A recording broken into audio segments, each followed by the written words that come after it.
Hello students, good morning everyone and welcome to the global world. So आप सभी को पता है स्कूल शिक्षा विभाग और ट्राइबल डिपार्टमेंट यानी कि जो जनजाति कार्य विभाग है, दोनों ने अपने रोस्टर को यहाँ पर रिलीज़ कर दिया है, जिसमें लगभग 18,500 पदों की बात की गई थी कि इस पर भर्ती होनी है और उसी हिसाब से यहाँ पर रोस्टर भी रिलीज़ हो चुका है। लेकिन उसमें जितना भी कन्फ्यूजन बना हुआ था कि किसको कितने पद आरक्षित किए गए, मतलब किसको कितने % का आरक्षण यहाँ पर मिला है, तो उससे रिलेटेड वीडियो एक प्रीवियस सेशन में आपको दिया गया था, जिसमें हमने ट्राइबल डिपार्टमेंट का इंडिविजुअल, स्कूल शिक्षा विभाग का इंडिविजुअल और ओवरऑल परसेंटेज निकाल कर आपको बताया कि इस तरीके से यहाँ पर इतने इतने पदों पर आरक्षण मिला है। ठीक है, आई होप कि ये परसेंटेज आपको क्लियर हो गया होगा कि किस तरीके से आरक्षण दिया गया है। उसके बाद एक रिलेवेंट इन्फॉर्मेशन और है जो कि मध्य प्रदेश में जितनी भी भर्तियाँ होती है उससे रिलेटेड है, तो उसके बारे में आज थोड़ा सा डिस्कशन कर लेते हैं। देखो, इन्फॉर्मेशन क्या है कि 102 विभाग 12 साल से भी नहीं रख रहे हैं पदों का हिसाब, इसलिए भर्तियां अंदाजे से हो रही, क्योंकि कल के रोस्टर को देखकर सेम फीलिंग आप सभी के दिमाग में आई होगी कि किसी स्पेसिफिक को बहुत ही ज़्यादा लगभग 50% और प्लस बोल सकते हैं इतना आरक्षण दिया गया है, कोई 7% पर रुक गया 10% का बोलकर। तो ये सारी चीज़ें कैसे हो रही है, राइट? तो इसके बारे में हम लोग थोड़ा सा डिस्कस कर लेते हैं, है ना। तो ये वाला जो बेसिकली ये वाली जो न्यूज़पेपर है, ये दैनिक भास्कर है और आज का नहीं, हम लोग देख सकते हैं 21 जुलाई का ये पेपर है। यस, 21 जुलाई का ये पेपर है, मतलब थोड़े ही समय पहले इस इन्फॉर्मेशन को न्यूज़पेपर में लाया गया था ताकि सभी का ध्यान इस ओर आए, लेकिन हुआ कुछ नहीं, अभी भी वो ही है, अंदाजे से ही यहाँ पर आप सभी को भर्तियाँ दी गई है। तो इस न्यूज़ को हम लोग पूरा देख लेते हैं, क्या क्या चीज़ें इसमें मेंशन की गई थी। बेसिकली ये पूरी की पूरी इन्फॉर्मेशन जो है रोस्टर से रिलेटेड है ना। रोस्टर को हर साल अपडेट किया जाता है, लेकिन कई सालों से रोस्टर को यहाँ पर अपडेट नहीं किया गया है, तो उसी के बारे में थोड़ा सा देख लेते हैं कि क्या इन्फॉर्मेशन आई थी पेपर के अंदर। तो सबसे पहले ये जान लीजिए रोस्टर होता क्या है। रोस्टर यानी विभागों में स्वीकृत खाली पदों का लेखा जोखा। विभाग जो है इस पर ध्यान नहीं दे रहे, इसलिए पता ही नहीं चलता कि किस विभाग में रोजगार के कितने अवसर है।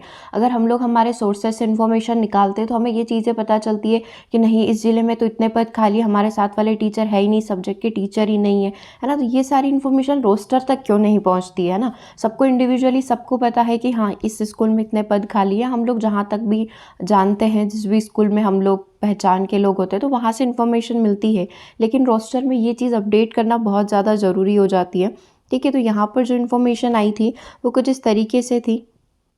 देखो, प्रधानमंत्री पिछले ही महीने, मतलब ये जुलाई का है ना, तो ये जुलाई से पहले की बात यहाँ पर की जा रही है। पिछले महीने प्रधानमंत्री नरेंद्र मोदी ने भी केंद्र सरकार के सभी विभागों और मंत्रालय में रिक्त पड़े पदों की समीक्षा करने के बाद 1.5 साल में लगभग 10 लाख लोगों की भर्ती करने का निर्देश दिया था कि आप क्या करिए, आगे आने वाले 1.5 साल में 10 लाख पदों की भर्ती करिए। ठीक है, इससे पहले पिछले साल सितंबर में मुख्यमंत्री शिवराज सिंह चौहान ने रोजगार के लिए 1 लाख सरकारी भर्ती की घोषणा कर दी थी। वो हर महीने ही कर रहे हैं, बोल सकते हैं हर थोड़े थोड़े दिन में जहाँ पर भी वो जाते हैं 1 लाख पदों की बोल कर आते हैं। तो हम लोग अब उस चीज़ को इतना सीरियसली लेते भी नहीं है। तो ये जो चीज़ें थी, मतलब थोड़ा एक लग रहा था कि हाँ, कुछ चेंजेस हो सकते हैं, लेकिन ये कब पॉसिबल हो पाएगा? ये तब पॉसिबल हो पाएगा जब सरकारी अधिकारी भी ऐसा चाहेंगे। वो तो अंदाजे से खाली पदों की घोषणा कर देते हैं, ठीक है, जिसके आधार पर भर्तियाँ भी हो जाती है। इसी वजह से प्रदेश सरकार ज़्यादा भर्तियाँ नहीं निकाल पाती है। दरअसल यदि हम लोग एक डेटा यदि देखें तो 102 विभाग में 12 साल से स्वीकृत पद भरे और खाली पदों की जानकारी का लेखा जोखा नहीं रखा गया। 102 डिपार्टमेंट ऐसे हैं जिन्होंने अभी तक रोस्टर, अपना एक्चुअल जो रोस्टर है वो जारी नहीं किया है। कितने सालों से? 12 साल तक अभी तक उसका कोई इन्फॉर्मेशन नहीं है। पद कैसे भरे जा रहे हैं, किस तरीके से भरे जा रहे हैं। सिर्फ कुछ ही विभाग ऐसे हैं जिन्होंने अपनी ज़रूरत के मुताबिक कभी कभी जो है रोस्टर में थोड़ा मॉडिफिकेशन किया है, संधारण किया है ना। तो देश के सामान्य प्रशासन विभाग ने 2 मई 2001 को एक सर्कुलर जारी किया था। इसके मुताबिक सीधी भर्ती, पदोन्नति और बैकलॉग के निर्धारण के लिए सभी विभागों में हर साल रोस्टर रजिस्टर का संधारण या प्रमाणीकरण करना अनिवार्य होगा। मतलब इस सर्कुलर में ये बात करी गई थी कि हर साल जो है हर एक डिपार्टमेंट अपने अपने रोस्टर बनाएगा और इसमें कितने पद मॉडिफाई किए गए, मतलब पूरा एक मॉडिफिकेशन करके कि कितने पद आपने निकाले थे पिछले साल, कितने पदों पर भर्ती हुई है, अभी कितने पद और खाली हैं। तो ये सारा इन्फॉर्मेशन, जैसे आप डेली रोस्टर अभी आ रहे हैं अपने, वो देख रहे हैं, सेम एज इट इज़ ऐसे होंगे, चाहे वो जिले वाइज हो, किसी भी तरीके से वो हो सकते हैं। इसके लिए सरकार ने प्रत्येक जिले में जिला स्तरीय रोस्टर प्रमाणीकरण समिति भी बनाई थी। समिति में कलेक्टर अध्यक्ष है, आदिम जाति कल्याण विभाग ने जिला अधिकारी सचिव हैं, संबंधित विभाग के जिला अधिकारी और अनुसूचित जाति जनजाति अधिकारी एवं कर्मचारी संघ के जो हमारे प्रांत अध्यक्ष द्वारा नामित इनको किया जाता है। ठीक है, और ये इन सभी से मिलकर समिति का निर्माण होता है। मतलब ये समिति कैसे बनाई गई थी, है ना, जो रोस्टर की देखरेख करेगी और इसकी जानकारी जो है ऑफिशियल साइट पर अपलोड करेगी। तो ये सारे इसके सदस्य होते हैं, है ना।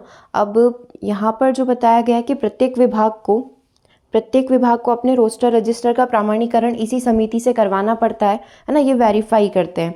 इसके लिए सभी विभागों को अपने रोस्टर रजिस्टर में आरक्षण श्रेणी, कर्मचारी व संस्था का नाम, आदेश क्रमांक, इसकी तारीख, नियुक्ति करने वाले के हस्ताक्षर, जैसे आप देखते हैं प्राथमिक शिक्षा विभाग में अभय वर्मा जो है उनके हस्ताक्षर आते हैं, और जनजाति विभाग में संजीव शर्मा जो मतलब उनसे वेरीफाइड होकर ये डॉक्यूमेंट रिलीज़ किए जाते हैं, ये रोस्टर रिलीज़ किया जाता है। ठीक है, रोस्टर रजिस्टर में यह जानकारी दर्ज करने और जिला बैकलॉग निर्धारण समिति का प्रमाणीकरण करवाने के बाद जिला रोस्टर प्रमाणीकरण समिति के 40 सदस्यों से प्रमाणित करवाना इसको अनिवार्य हो जाता है।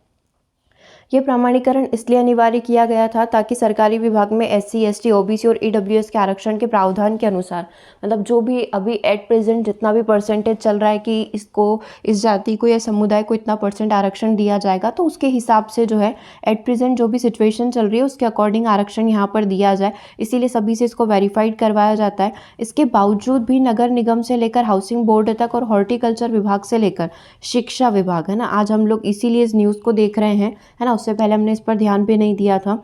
ठीक है, तो शिक्षा विभाग तक इंदौर जिले के 102 सरकारी विभागों ने 2010 के बाद रोस्टर का प्रमाणीकरण ही नहीं करवाया। इसलिए न तो इन विभागों में खाली पदों की वास्तविक जानकारी मिल पाई है और न ही यह तय हो पाया है कि किस विभाग में रोजगार के कितने अवसर अभी हैं, मतलब कितनी वैकेंसीज हैं, कितने पद यहाँ पर खाली पड़े हुए हैं। ठीक है, रोस्टर तो आप सभी ने देख ही लिया इस तरीके से है, कौन सा पद कब से और क्यों रिक्त है, ये सब होता है रोस्टर में, है ना। रोस्टर की जानकारी आप सभी को, ये कल ही हमने ट्राइबल का देखा, उससे एक दिन पहले हमने स्कूल शिक्षा विभाग का देखा, हम लोग उच्च शिक्षा विभाग के देख रहे हैं, माध्यमिक शिक्षा विभाग का देखा है। ठीक है, तो इसमें सारी पूरा ओवरऑल डिटेल रहता है, किसके कितने पद खाली हैं, है ना, कौन से डिपार्टमेंट से कितने लिए जा रहे हैं, ये सारी जानकारी कहाँ पर होती है, रोस्टर के अंदर होती है। अब यह सही है कि विभागों ने 2012 से नहीं करवाया रोस्टर का संधारण। सरकार के 2001 वाले आदेश के मुताबिक जो सर्कुलर आया था उसके अकॉर्डिंग विभागों को क्या करवाना था, अपने अपने रोस्टर का हर साल संधारण करवाना था। ज़्यादातर विभागों ने इन 12 सालों में एक भी बार रोस्टर का संधारण नहीं करवाया, उसको मॉडिफाई नहीं करवाया। जिन विभागों को बहुत ज़्यादा ज़रूरत महसूस हुई थी उन्होंने अपने हिसाब से कुछ पद यहाँ पर दे दिया और उन्हीं पर उनकी भर्ती करवा ली गई। ठीक है, रोस्टर संधारण नियमितीकरण के लिए हम अधिकारियों से बात करेंगे। ये किनका कहना था, ब्रजकांत मिश्रा सहायक आयुक्त आदिम जाति कल्याण विभाग और रोस्टर संधारण समिति के जो सदस्य हैं उनके ये कहना था, उनका ये स्टेटमेंट है जो यहाँ पर आपको अलग से इस ब्लॉग के अंदर मेंशन किया गया है। ठीक है, यहाँ पर अगर आप देखें किसने इस चीज़ के ऊपर अमल किया है, केवल IDA में हो रहा सामान्य प्रशासन विभाग के नियम पर अमल, मतलब ये अपने रोस्टर को वेरीफाई कर रहे हैं, संधारण उसमें करवा रहे हैं। अब कौन कौन है ये, सामान्य प्रशासन विभाग के नियम के मुताबिक कलेक्टर को हर साल जिला बैकलॉग निर्धारण कमेटी की बैठक करनी थी। सभी विभागों के जिला अधिकारी को इस बैठक में अपना रोस्टर पेश करके प्रमाणीकरण करवाना था, मतलब उसको वेरीफाई करवाना पड़ता था कि जो भी इन्फॉर्मेशन हम लोग दे रहे हैं वो वैलिड है। लेकिन IDA को छोड़कर किसी भी विभाग ने नियमित प्रमाणीकरण नहीं करवाया।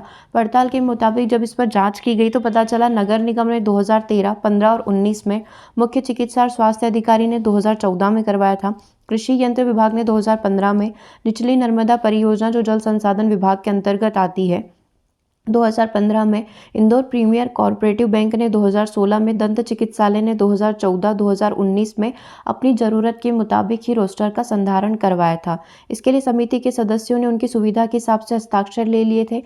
IDA ने 2010 से लगातार रोस्टर का संधारण हो रहा है, लेकिन हमारे जो मेन डिपार्टमेंट है या जिनकी बात करें कि स्कूल शिक्षा विभाग हो गया, इसमें 2010 के बाद कोई मॉडिफिकेशन, कोई संधारण यहाँ पर नहीं किया गया है, राइट। तो इसी के लिए इस न्यूज़ को आज हम लोग आपके सामने लेकर आए हैं कि इस तरीके से ये जो गड़बड़ियाँ हैं, अगर इसमें पहले से ध्यान दिया जाता, जैसे कि आपको बताइए 2011 में वैकेंसी आई थी, उसके बाद अभी आई है, तो डेफिनेट सी बात है कि इसमें मॉडिफिकेशन होना था और उसी के बाद जो है आपका जो रोस्टर जारी हुआ है उस रोस्टर को डालना था। ठीक है, तो देखिए इस पर आगे क्या होता है, किस तरीके से कार्रवाई होती है। और कल की न्यूज़ आई थिंक आप सभी के पास पहुंच ही चुकी होगी, है ना। ट्राइबल डिपार्टमेंट में किस तरीके से भर्तियां ली गई है और किस तरीके से कितने पदों पर कितने पद आवंटित किए गए हैं। ओके, और अधिक इन्फॉर्मेशन के लिए आप व्हाट्सएप ग्रुप से जुड़ सकते हैं। आप मैसेज कर लीजिएगा 8770803840, ताकि रेगुलर बेसिस पर आपको नोटिफिकेशन यहाँ पर मिलते रहें। ओके, सेशन को ओवर करते हैं, मिलेंगे नेक्स्ट सेशन में। Thanks for watching.